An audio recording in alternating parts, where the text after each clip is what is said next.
con la que cerramos el ciclo formativo dentro del programa de actos del 125 aniversario de la bendición y puesta al culto de Nuestra Señora María Santísima de las Lágrimas. Esta conferencia, titulada La figura de María en la Cristología, estará impartida por el reverendo padre Plácido Manuel Díaz Vázquez. Plácido es natural de Utrera. Estudiando bachillerato, sintió la llamada de Dios y entró en el Seminario Metropolitano en Sevilla en 2011. En el año 2017 fue ordenado sacerdote. Además, es doctor en Marianología por la Universidad Teológica Marianum de Roma. Actualmente es delegado diocesano de la Pastoral Gitana de Sevilla, párroco de la Iglesia Parroquial de San Pío X de Sevilla y capellán del Hospital Militar de Sevilla. Plácido está muy vinculado al mundo de las hermandades, donde es hermano de la Hermandad de los Gitanos de Utrera, de la Hermandad de los Gitanos de Sevilla, de la Hermandad del Baratillo, de los Estudiantes, del Museo, del Rocío de Triana y de la Hermandad de la Ñecha.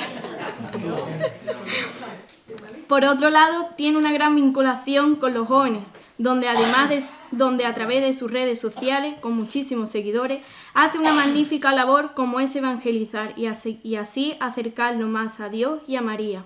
Sin más, le cedo la palabra al reverendo padre Plácido Manuel. Muchas gracias, María.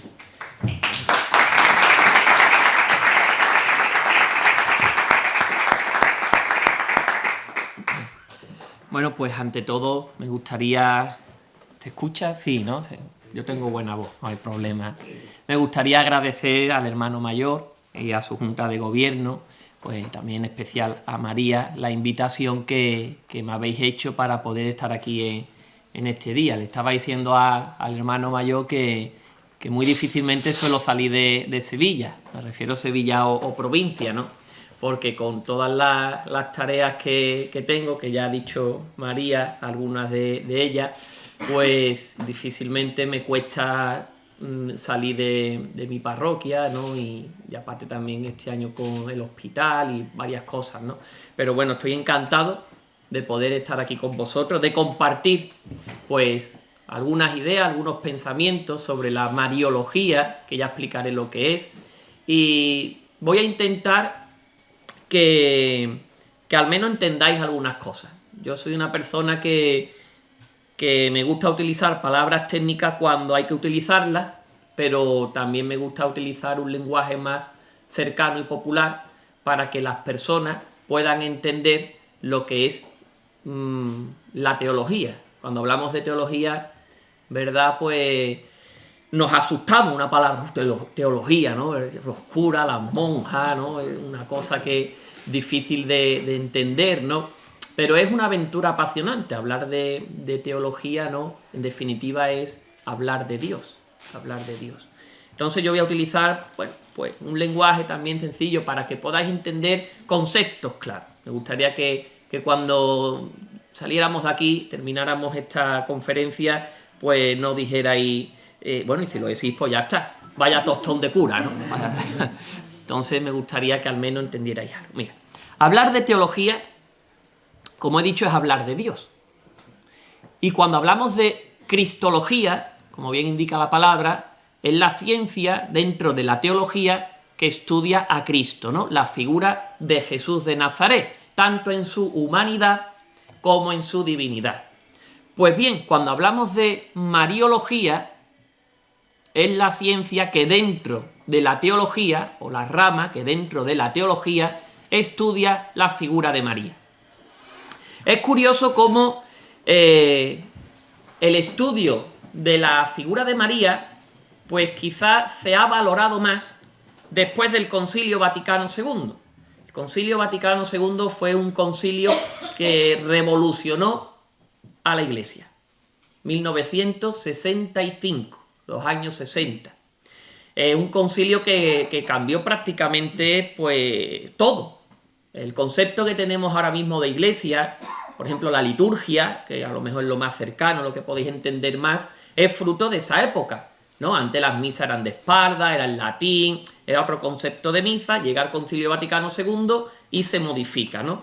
Pues igual que la liturgia, que quizás es lo que más vemos, también cambió la teología.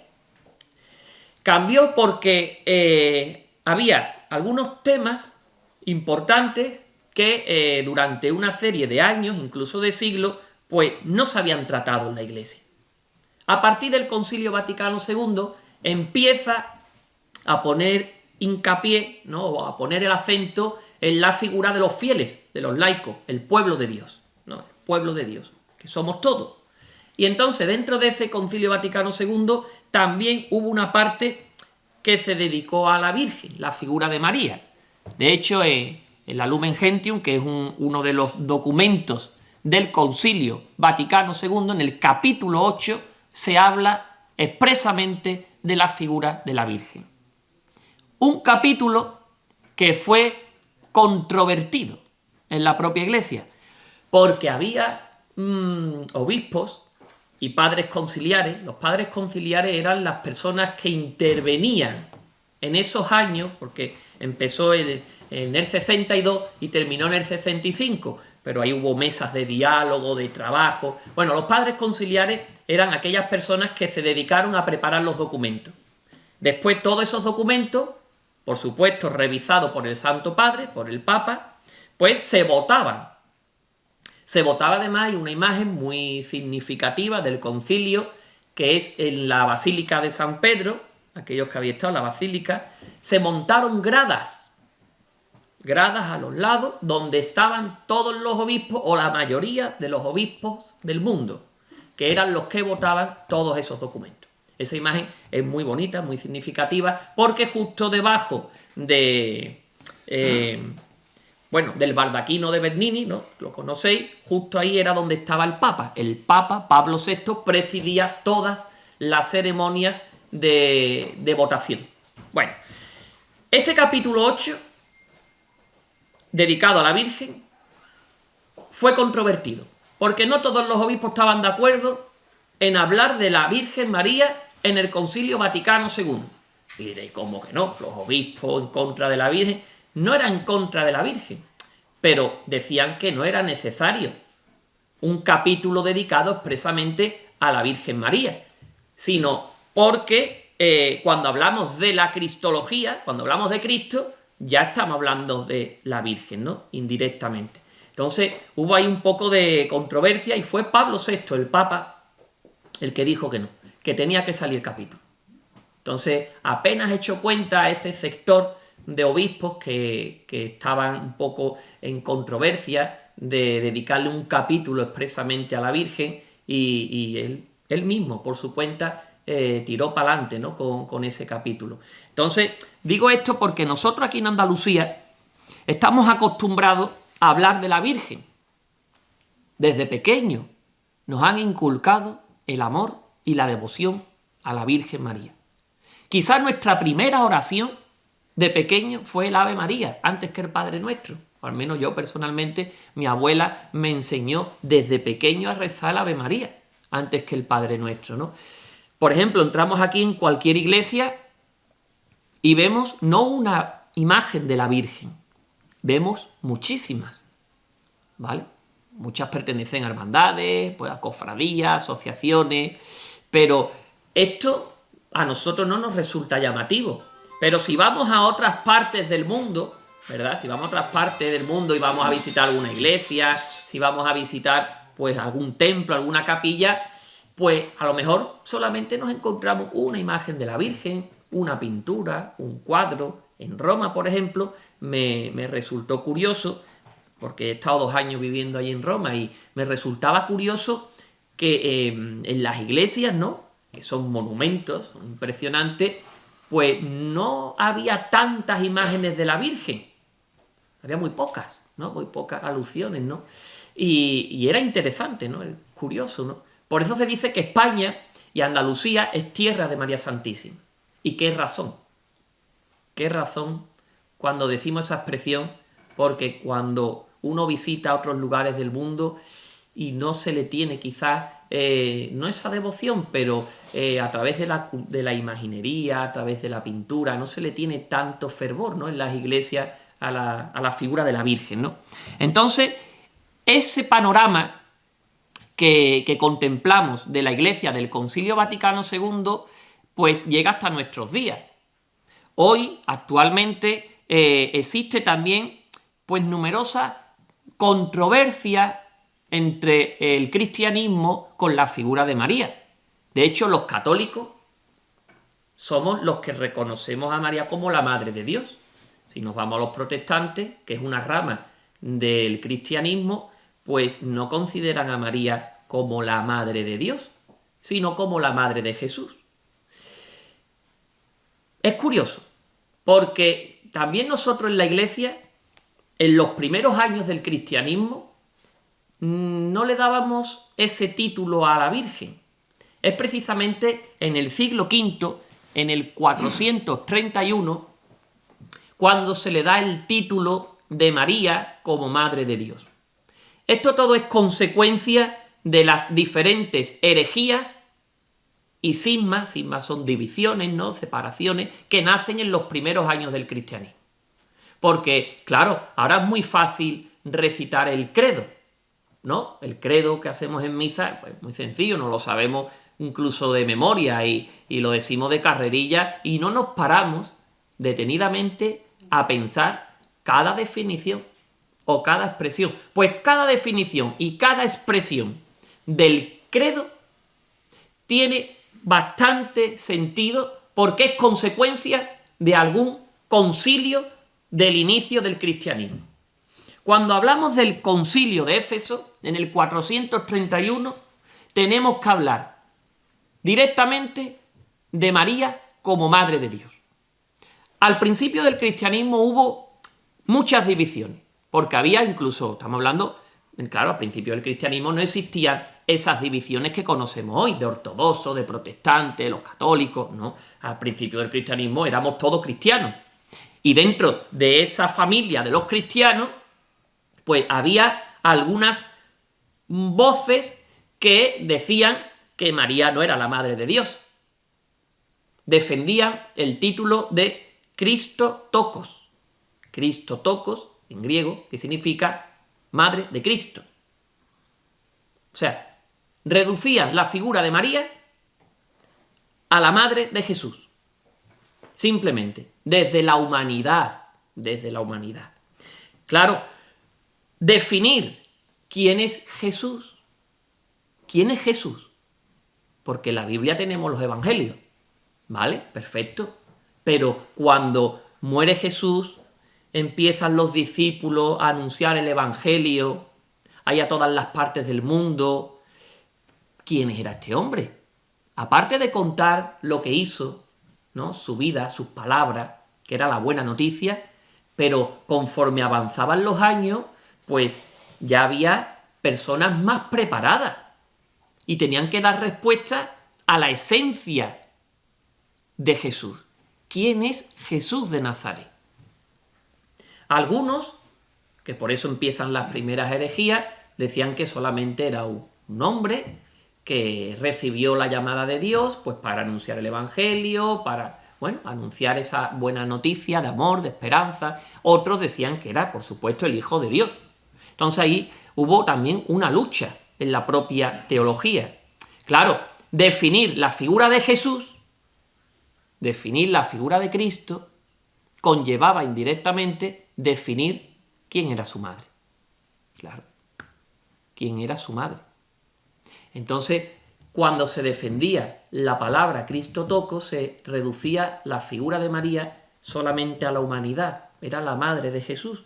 Bueno, muchas religiones consideran a María actualmente madre de Jesús.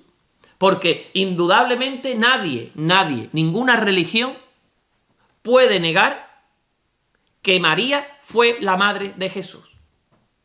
Ese hombre tuvo que nacer de alguien, ¿no?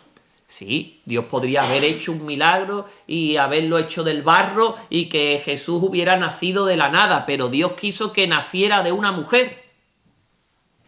Por eso su carácter humano, esa parte de la humanidad de Jesús. Entonces, tuvo que ser a través de una mujer. Así lo dice San Pablo en la carta a los Gálatas. Nació a través de una mujer, que era María. Los propios musulmanes, cuando hablamos de ellos, y además me resultó curioso cómo hay un capítulo del Corán dedicado a la Virgen María. Sí, a la Virgen María. Un capítulo del Corán dedicado a la Virgen María. Claro, tienen otro concepto, pero ellos consideran a Jesús como un gran profeta, por lo tanto consideran a María como la madre del gran profeta. O sea, ya los propios musulmanes están aceptando la figura de María.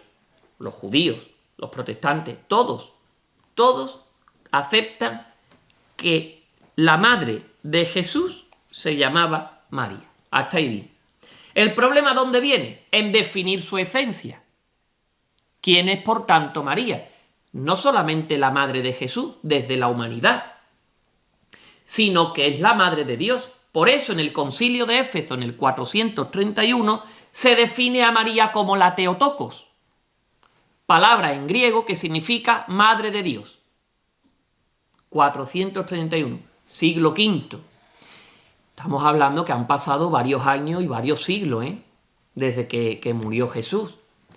¿Qué pasó en esos años? Pues lo que he dicho, pues muchas discusiones, mucha controversia, muchos padres antiguos, ¿no?, de la Iglesia, que cada uno pues definía su teología. Por eso nacen los concilios, decir, oye, vamos a reunirnos todos los obispos, los pastores de la Iglesia, vamos a reunirnos y vamos a ir definiendo pues la teología. Entonces es en el 431 ese concilio, que lo voy a nombrar mucho porque al menos a veces se os queda, para que sepamos que es allí donde se define a María como la madre de Dios. Y entonces ya ahí es cuando empieza a haber divisiones en la Iglesia. Por eso que he dicho. Es curioso, la división no llega solamente por la figura de Jesús, sino que llega a través de María. Hoy en día, muchos siglos después, María sigue siendo, pues, causa de división. Podríamos decirlo así. ¿Por qué? Porque la Iglesia ahora mismo tiene un camino de ecumenismo, ¿no? El ecumenismo significa el diálogo, pues, con nuestros hermanos cristianos que están divididos, ¿no?, con los ortodoxos, con los anglicanos, con los protestantes, bueno, un poco con esas facciones del cristianismo que están divididos. Entonces, la Iglesia ahora está en proceso de camino, ¿no? Camino de diálogo, de respeto, de unidad. Pero claro, ahí hay algo muy importante, que en parte es lo que nos puede dividir con el resto, ¿no?, que es la figura de María. Claro, si el Concilio de Éfeso la declara Madre de Dios, ya ahí hay como un muro, digámoslo así, ¿no?, que es difícil romper, ¿no? Y yo me acuerdo que el Papa Francisco, en el 2019, en diciembre, en la misa dedicada a la Virgen de Guadalupe, en el Vaticano, pues cerró la puerta a una discusión que hay ahora en los teólogos, y es la proclamación de un nuevo dogma mariano. No se proclama ese dogma mariano precisamente por el ecumenismo, para no romper y no seguir construyendo muros con nuestros hermanos cristianos. Ese dogma que se pide, lo pide un gran sector de la Iglesia, es el dogma de la corredención de María.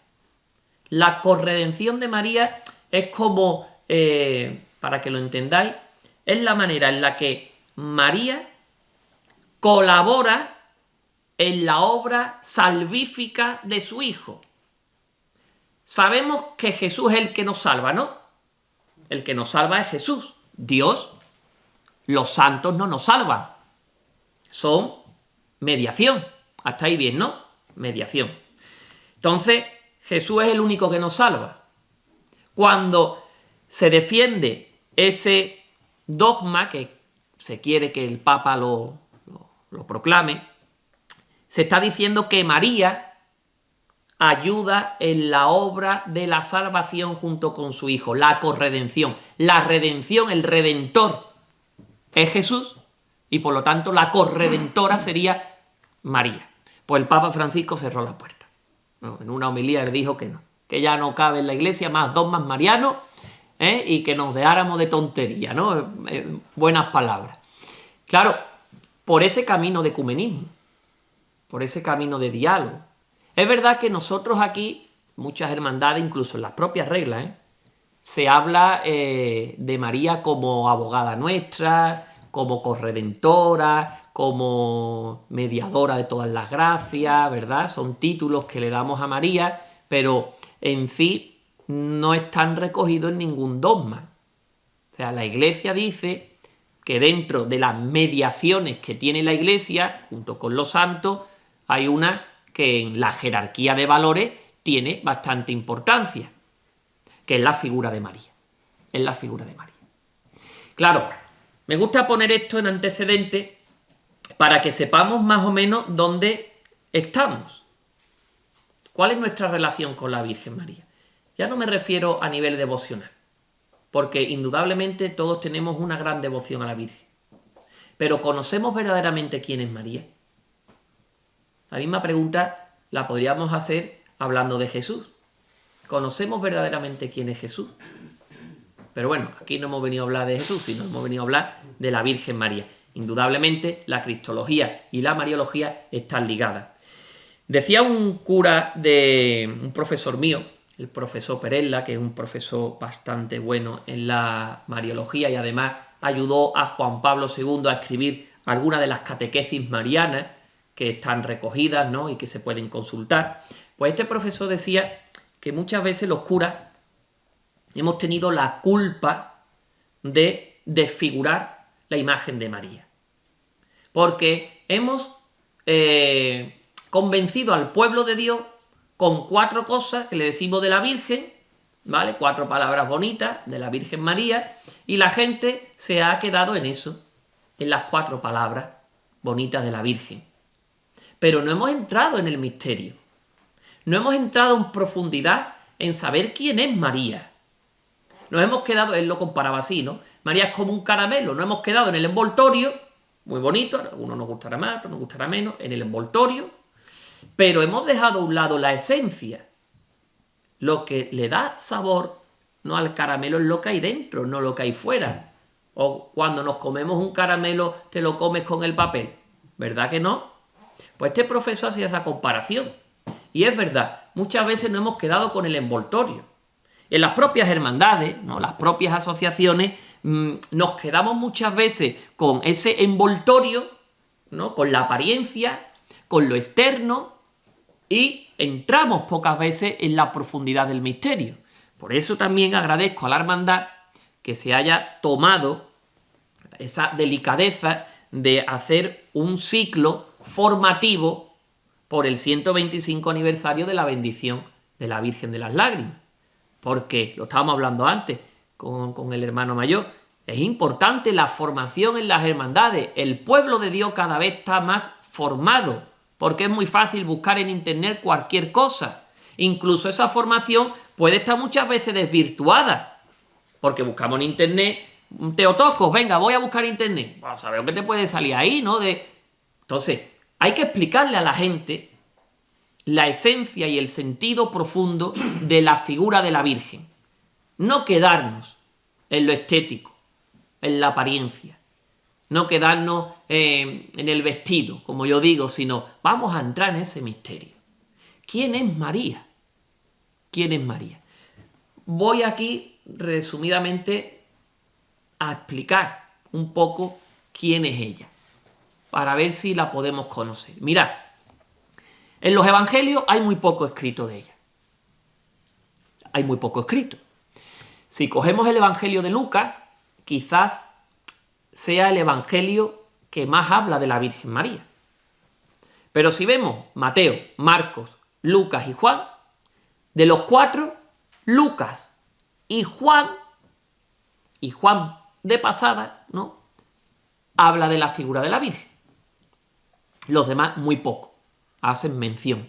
San Pablo, por ejemplo, en las cartas, en la carta de los Gálatas, sí mienta un poco a María, como he dicho antes.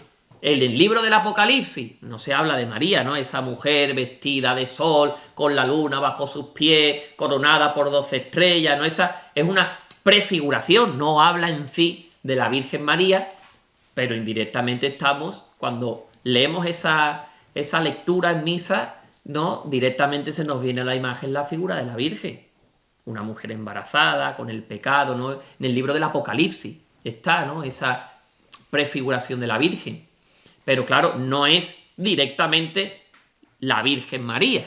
Podemos interpretarlo así, ¿no? Porque la Iglesia durante mucho tiempo se ha preguntado quién es esa mujer, ¿no? ¿Quién era esa mujer?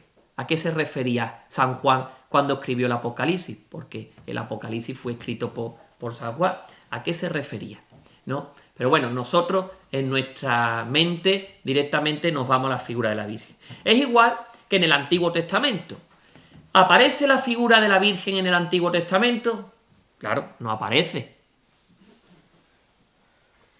Perdón, no aparece en el Antiguo Testamento, pero sí es verdad que existen algunas prefiguraciones. Claro, prefiguraciones que los propios teólogos a lo largo de los años han ido estudiando y reflexionando. Os voy a poner un ejemplo. El Arca de la Alianza. ¿Sabéis lo que es el Arca de la Alianza? Pues el arca donde Moisés guardó las tablas.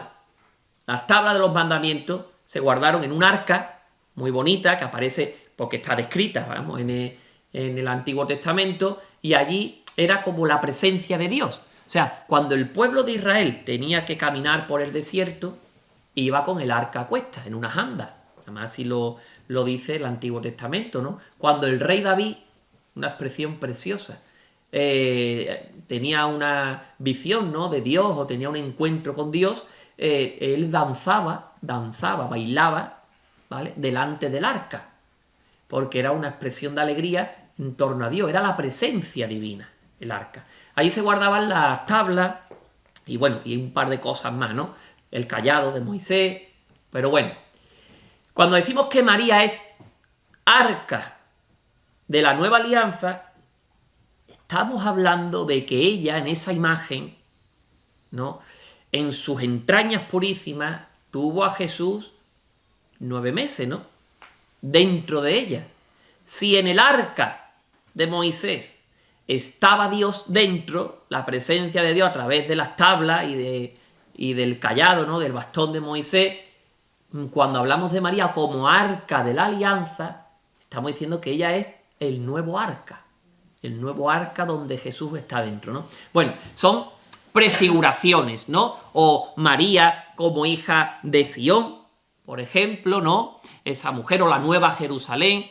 Hay muchas menciones en el Antiguo Testamento que podríamos quizás interpretarlas como la figura de María. También es curioso cómo aparece en el Antiguo Testamento diferentes mujeres. Después nos digan que somos machistas, pero en el Antiguo Testamento, con la mentalidad judía de aquella época, que era una mentalidad muy cerrada, donde las mujeres no tenían ni voz ni voto, ni daban testimonio, vemos cómo hay libros del Antiguo Testamento dedicados a mujeres. Tenemos, por ejemplo, diferentes figuras del Antiguo Testamento en los cuales podemos pensar en María. Y que ella, en su formación judía, no se nos puede olvidar que María tuvo una formación judía, ella en su formación judía conoció la historia de estas mujeres. Por ejemplo, la historia de Sara, esposa de Abraham, que había quedado embarazada a su vejez. ¿Esto a qué nos recuerda? A Isabel, ¿verdad? Isabel se quedó embarazada pues en su vejez. Bueno, o tenemos a María, la hermana de Moisés, o Judith, que es otro de los libros del Antiguo Testamento, que era la mujer fiel y valiente que salvó a su pueblo. Tenemos también el libro de Esther, una reina que arriesgó su vida para proteger al pueblo judío. Muchos ejemplos de María que aparecen indirectamente en el Antiguo Testamento. Por ejemplo, como Débora, la profetisa valiente y fiel, o Ana, la madre piadosa de Samuel. Entonces, estos ejemplos de mujeres, María los conoció. Porque en aquella época, en la época de María, pues la formación religiosa era muy como digo yo, muy radical. O sea, a lo mejor los niños no iban al colegio porque no tenían una formación, pero en sus casas desde pequeños les enseñaban. Por ejemplo, el ejemplo de estas mujeres. O les enseñaba la historia de Moisés, cuando liberó al pueblo de Israel de la esclavitud de Egipto. O muchísimos ejemplos, los salmos, ¿no? Los salmos que leemos en misa, que muchas veces leemos las lecturas en misa y no prestamos atención, pero los salmos, el salmo responsorial, con esos salmos rezaba el pueblo judío en la sinagoga. Y yo cada vez que leo un salmo, yo pienso que María también lo leyó en su momento, o sea, lo pronunció por sus propios labios, igual que Jesús. O sea, esos salmos ya existen desde esa época y era con lo que el pueblo judío rezaba. Es bonito decir, oye, es que lo que yo estoy haciendo ahora, hace 2000 años María y Jesús también lo hacían, ¿no?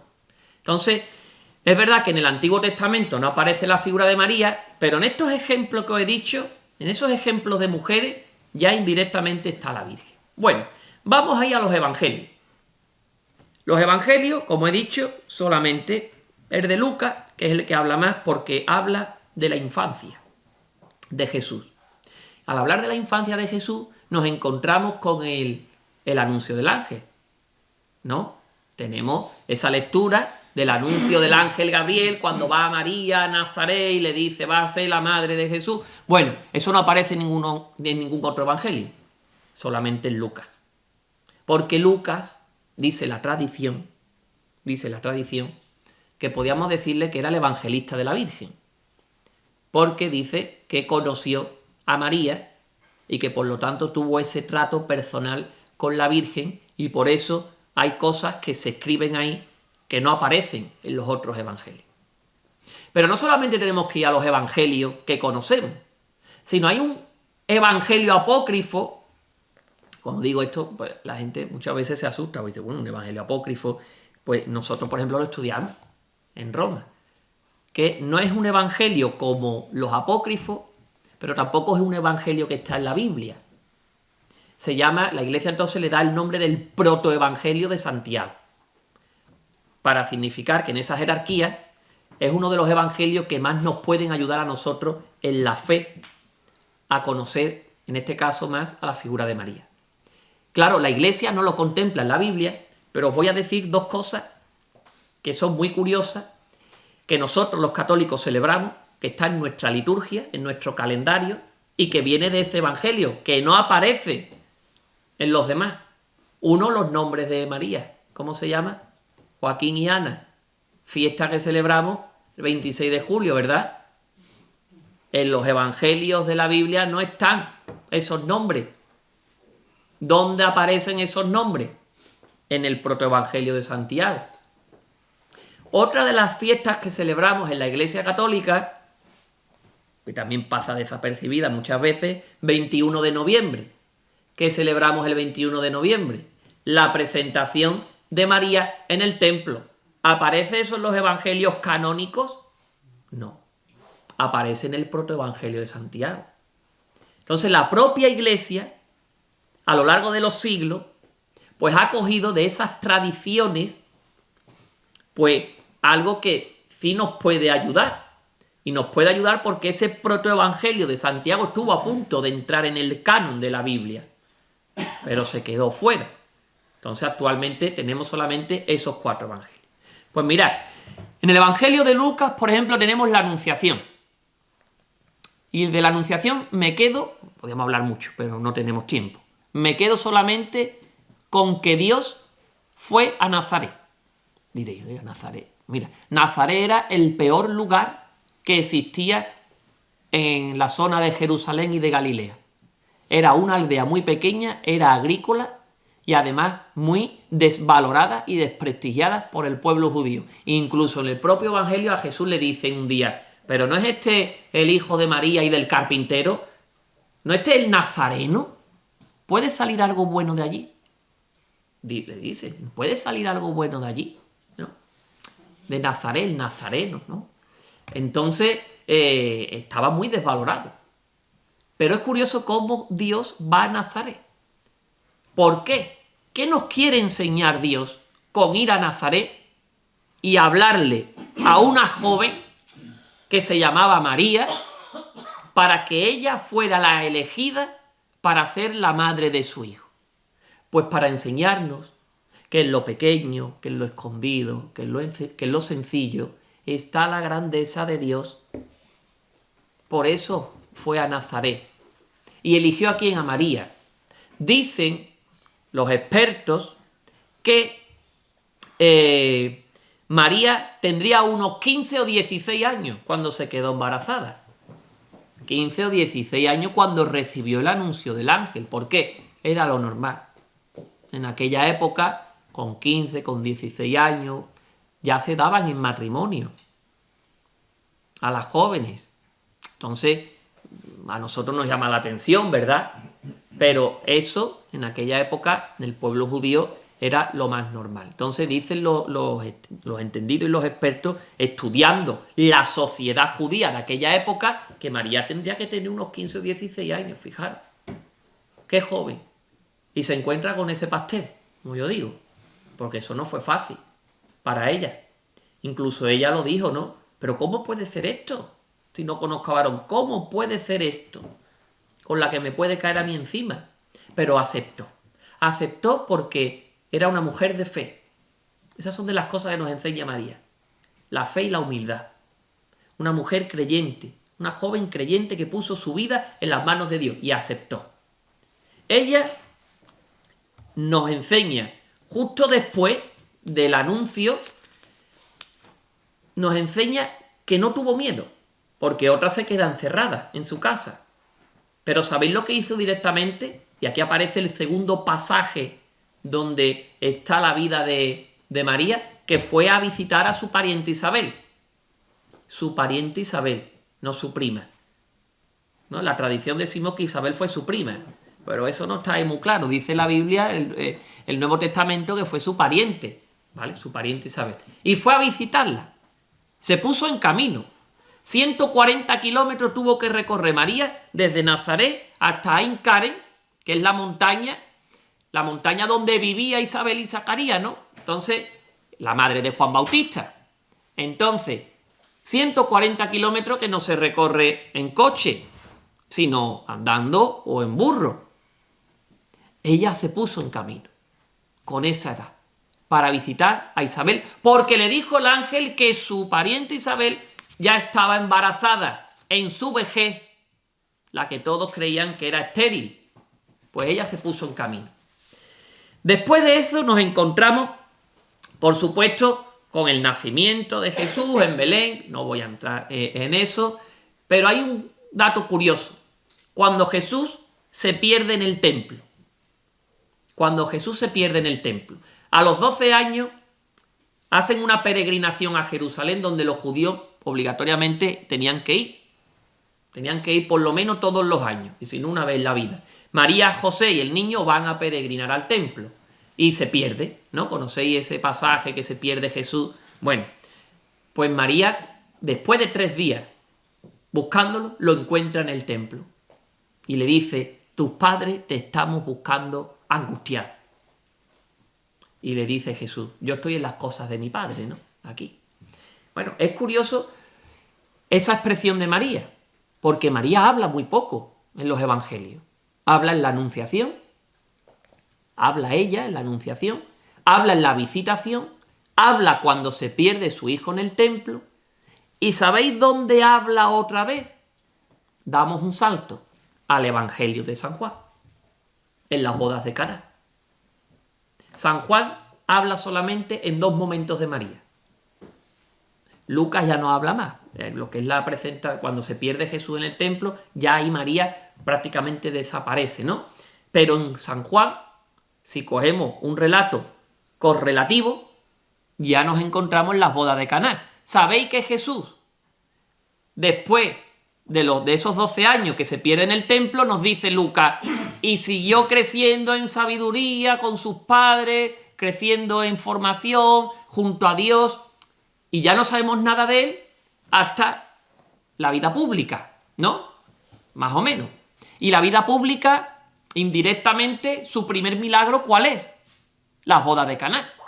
Las bodas de Caná. Cuando se acaba el vino, ¿verdad? En aquella boda, allí es donde empieza su vida pública en el sentido de que hace su primer milagro. Y fue por culpa de María, como yo digo. Tenía que estar ella en medio. Allí es donde habla ella por cuarta y última vez. Ella no habla más. Anunciación, visitación, cuando se pierde su hijo, y ya en San Juan nos encontramos las bodas de Caná. Cuando se acaban el vino, le dice María, se ha acabado el vino. Y Jesús le dice, no en manera de desprecio, pero sí le dice, mujer, todavía no ha llegado mi hora. Todavía no ha llegado mi hora. Y ella no se calla, sino que se va a los discípulos y le dice, haced lo que mi hijo os diga. Qué expresión tan bonita y tan especial, porque yo digo, y así lo dicen los teólogos también, ¿no?, que es la herencia que María nos deja. Las últimas palabras de María en los evangelios, las últimas palabras fueron esas, en las bodas de Caná. Haced lo que mi hijo os diga. A partir de ahí, ella no habla más. Está presente, ¿no? Y así lo dicen los evangelios, pero no habla. Entonces, la herencia que ella nos deja, su testamento, es precisamente esas últimas palabras. Haced lo que mi hijo os diga. Y se hizo el milagro. Y se hizo el milagro en Caná de Galilea. Y así lo dice al final del evangelio. Y en Caná de Galilea Dios manifestó su gloria y Jesús realizó el primer signo. Y todos creyeron en él. Así termina ese pasaje. Y fue por mediación de María. Por eso la Iglesia, cuando se pide ese dogma de la corredención, se apoya mucho en ese pasaje. En María como mediadora, como abogada, ¿no?, de todas las gracias, porque ella intercede. Y fue por ella por lo que Jesús hizo su primer milagro. Ya no habla más, pero sí me gusta resaltar un pasaje, que es el pasaje del Calvario, que aparece en el Evangelio de San Juan. Entonces nos dice San Juan que junto a la cruz de Jesús, allí estaba su madre. Una expresión que es la misma expresión en griego, la misma expresión que aparece en las bodas de Caná. Hubo una boda en Caná de Galilea, estaba Jesús con sus discípulos y allí estaba su madre. Es verdad que las Biblias, según la traducción, cambian la expresión, pero si nos vamos al griego, esa misma expresión, estaba su madre, las mismas palabras aparecen después al pie de la cruz. El Stabat Mater, ¿no?, una palabra que conocemos, el Stabat Mater, significa precisamente eso. Allí estaba su madre, al pie de la cruz. Ella no habla, ella no dice nada, es Jesús el que habla. Cuando le dice, Juan, ahí tienes a tu madre, madre, ahí tienes a tu hijo, ¿no? Porque es verdad que son dos pasajes, las bodas de Caná y el pasaje de al pie de la cruz, para analizarlo, porque son los dos muy parecidos. Yo no voy a entrar en eso, pero es precioso. En esos dos pasajes tan importantes está su madre, en lo bueno y en lo malo, en la boda, en la alegría, y al pie de la cruz, en el sufrimiento, cuando todos dejaron solo a Jesús, todos huyeron, todos lo abandonaron, y allí estaba su madre, al pie de la cruz.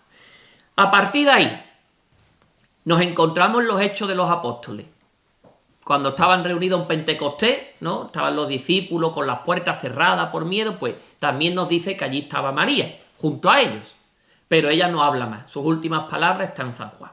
Bueno, independientemente de los evangelios, después tenemos toda la tradición de la Iglesia, que lo voy solamente a mencionar porque ya más o menos está la hora cumplida, ¿vale? Entonces, ya a partir de ahí, ¿qué tenemos? Pues lo que han escrito los padres de la Iglesia, muchos escritos que hay de los padres antiguos de la Iglesia, desde los primeros siglos, los concilios, el concilio de Éfeso, el Teotocos, Madre de Dios. Tenemos después bastante teología sobre ella, ¿no? Y fijaros lo poco que hay escrito de ella en los evangelios. Sin embargo, hay muchísimos libros. Dicen que la imagen más representada y de la que más se ha hablado y se ha escrito es de la Virgen. Fijaros, cuando es la que menos tiene en los evangelios. Pero la tradición de la Iglesia nos ha enseñado la importancia de María. Y ahí vienen los dogmas.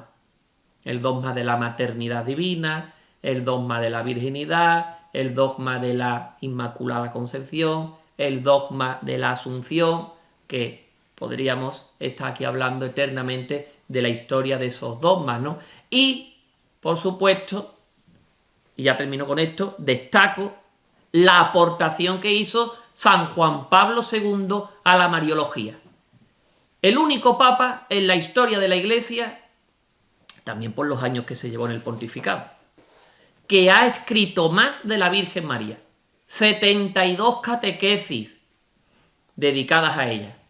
Un año mariano, que también se hizo en Roma, imitando al año mariano del 1954, cuando se termina con la proclamación del dogma de la Asunción. Pues Juan Pablo II proclama ese año mariano. La carta encíclica del Rosario de la Virgen también fue escrito por Juan Pablo II, donde se introduce los misterios luminosos que no estaban en el Rosario. Entonces, Juan Pablo II hace una gran aportación. Y lo más importante, la consagración que él hizo de toda la Iglesia a la Virgen de Fátima. Porque se lo había pedido Lucía, que era una de las pastorcitas, ¿no? que le dijo a San Juan Pablo II que la Virgen quería que la Iglesia entera se consagrara a la Virgen de Fátima. Él lo intentó, pero no llegaba a eso, ¿no? Y sufrió un atentado que fue el 13 de mayo, que le salvó la vida, la Virgen, porque por 1 milímetro no murió. Por lo tanto, la bala que se disparó en ese atentado la tiene la corona de la Virgen de Fátima de Portugal. La bala. Y el primer viaje que hizo Juan Pablo II fue precisamente a Portugal, después de estar bien, para visitar a la Virgen de Fátima. Es el Papa más mariano y el que más aportaciones ha hecho a la figura de la Virgen en la historia de la Iglesia. Y me gustaría terminar diciendo que conocer a María es apasionante. Que el envoltorio, muy bonito, pero que lo importante está dentro. Y ella siempre nos va a enseñar que no es la protagonista, que la protagonista es su hijo, por esa herencia y ese testamento que ella nos dejó. Haced lo que mi hijo diga. Así que nada, muchísimas gracias y sí.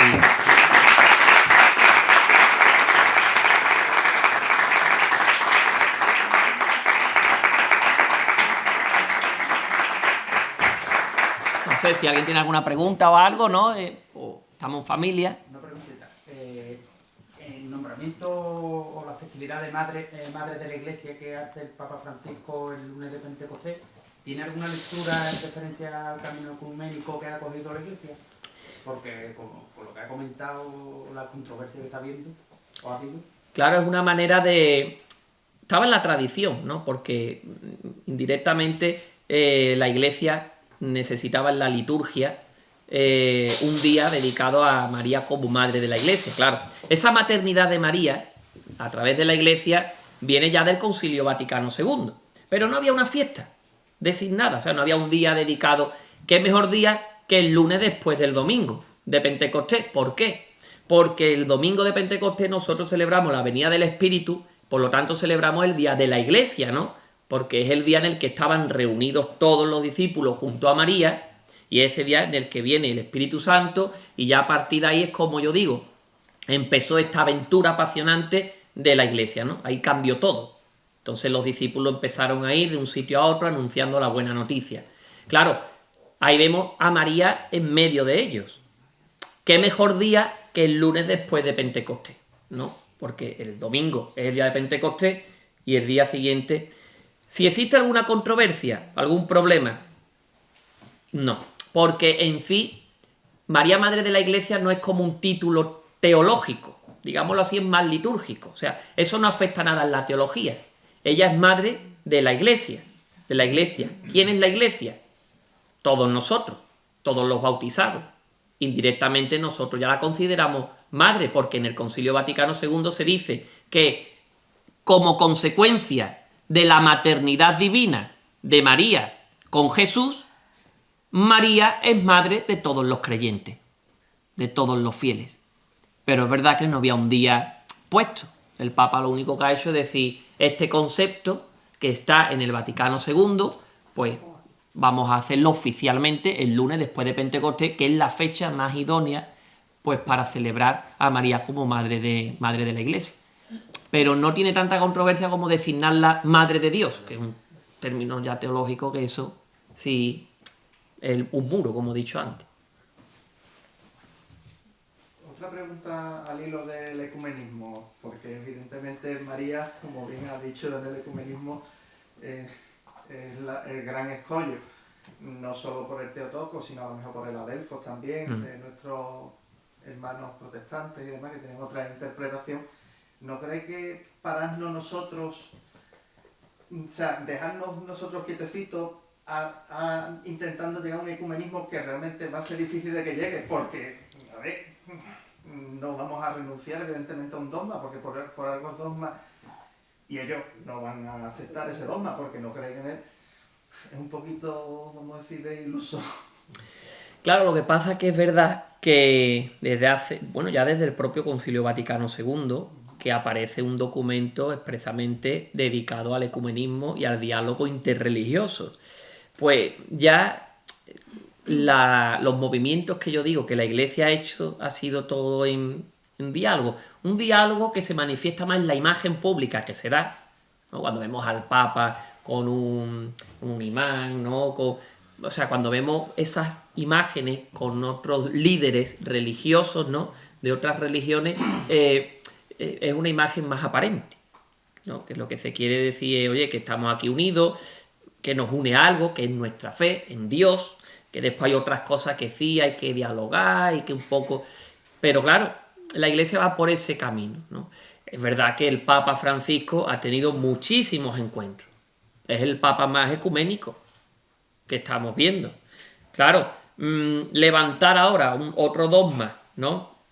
Eso ya es complicado, ¿no? Es curioso cómo la mayoría de los que piden ese dogma son obispos de Norteamérica, de un movimiento que nació allí en Norteamérica pidiendo el dogma de la corredención de María. El término corredención no está bien. Si queremos mantener ese ecumenismo, o hay un término que es donde están trabajando los teólogos, que es María como colaboradora. No es lo mismo corredención, que más o menos se equipara, ¿no? La redención, que decir María colabora. Entonces, los teólogos, ¿verdad?, ahora están trabajando más en ese término. Quitar el término corredención y dejar el término colaboración, porque a lo mejor con el ecumenismo sí cabría ese término. Es que de hecho colabora.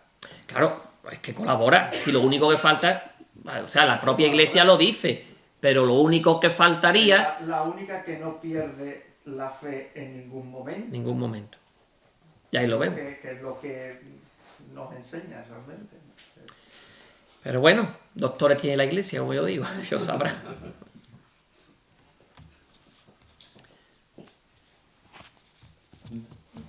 Ya está. Bueno, muchas gracias, de verdad, por todo.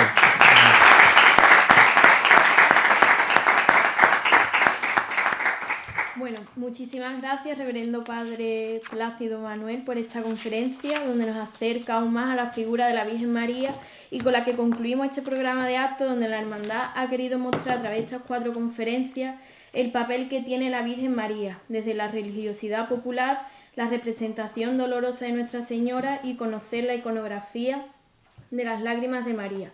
Esperamos que les haya gustado y que esto sirva aún más para proclamar nuestro amor a María Santísima de las Lágrimas.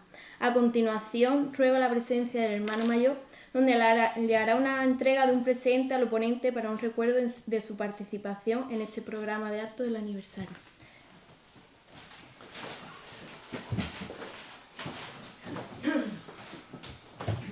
Bueno, si antes me gustaría decir, bueno, antes de nada, gracias por estar hoy aquí con nosotros, no solamente a eso, sino a todos vosotros. Por el horario me gustaría ampliarte o ahora en la cena comentarte una serie de cuestiones sobre María. Pero me quedo con dos cosas. Una de ellas es porque en el 2020 vino a darnos una conferencia, bueno, a nuestros cultos el Padre José Aumente, a lo que tú bien decías de que en el Vaticano pocas imágenes de María hay. Pues precisamente él lo que está promoviendo es que en la fachada del Vaticano hay dos hornacinas en la parte baja que no tiene nada. Entonces uno estaba proponiendo la imagen de María y otra la de San José. Y fíjate qué curioso, terminamos esta conferencia y este ciclo de conferencia también con Fátima. La Hermandad, si Dios quiere, pues hará en el día 20 de septiembre, ¿no?, una peregrinación a Fátima, donde, si Dios quiere, pues nosotros y bastantes hermanos podrán asistir y culminaremos pues este 125 aniversario. Así que muchas gracias por estar hoy aquí presente, gracias por la generosidad que haces con la hermandad, y como bien dice María, pues te hacemos entrega de este presente en recuerdo de este día, que es la pintura del aniversario.